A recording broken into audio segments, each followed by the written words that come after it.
Okay, thanks very much for staying with us. Time now for Media Watch, for which we're joined by James Creedon. Hi, James. Good evening, Georgia. Okay, so first of all, we're going to start off with some rumours in the media that Israeli Defence Forces had their Twitter account and YouTube video censored. How could that come about? Right, well, Twitter, the Israeli Defence Forces Twitter page disappeared for about 40 minutes yesterday, and a lot of people thought, oh, hold on a minute, have they actually been taken off line? Because there are threatening tweets being put out there, of course, in a context of war. I'll show you on the computer, Georgia, what we've been seeing. I was showing this yesterday as well. This was one of the tweets that got most attention from the IDF. We recommend that no Hamas operatives show their faces above ground in the days ahead. That's a clear threat, right? And in fact, that goes against Twitter's terms of service to actually threaten people, but Twitter very rarely, in fact only on about 2 or 3 occasions, have taken tweets offline, right? So in any case, because it went offline for 40 minutes yesterday, people suspected Twitter were taking action. It turns out no, it was just, I think, probably too much traffic on the IDF website. Now, as this Washington Post article is asking, amongst many others, can Twitter censor the Israeli Defense Forces? Yes, in fact, they can if they want to.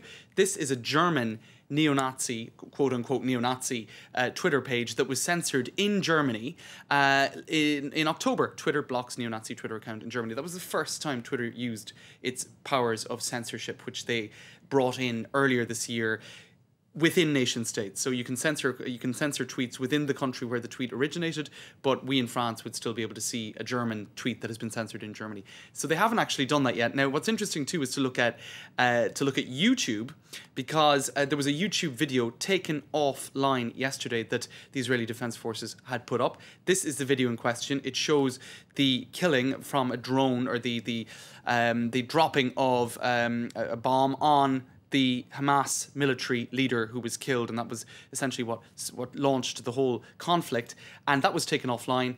It was then put back online. YouTube said we made a mistake. I actually suspect it was probably they didn't really know how to manage this, because it is showing a violent act, and that probably is also not allowed by YouTube's rules and regulations. So you can see the social media and platforms generally are trying to find a way to manage their media being used as propaganda, essentially, or at the very least in a communications drive by the IDF and by Hamas as well, who are also putting up very violent material online.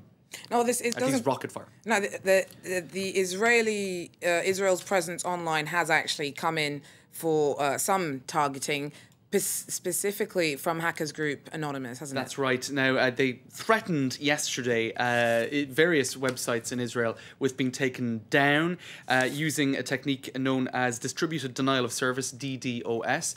They didn't have a huge amount of success. They tried the Prime Minister's website, they tried the IDF website, banks and airlines, and actually today there was suspicion that AIPAC, which is the biggest Jewish lobby, Israeli lobby in the US, that there were attempts to take that down too, that weren't successful. So there you go. It seems that Anonymous, on the basis of one of the justifications they're giving for this, is that Israel has threatened perhaps to cut internet use for Gaza internet users.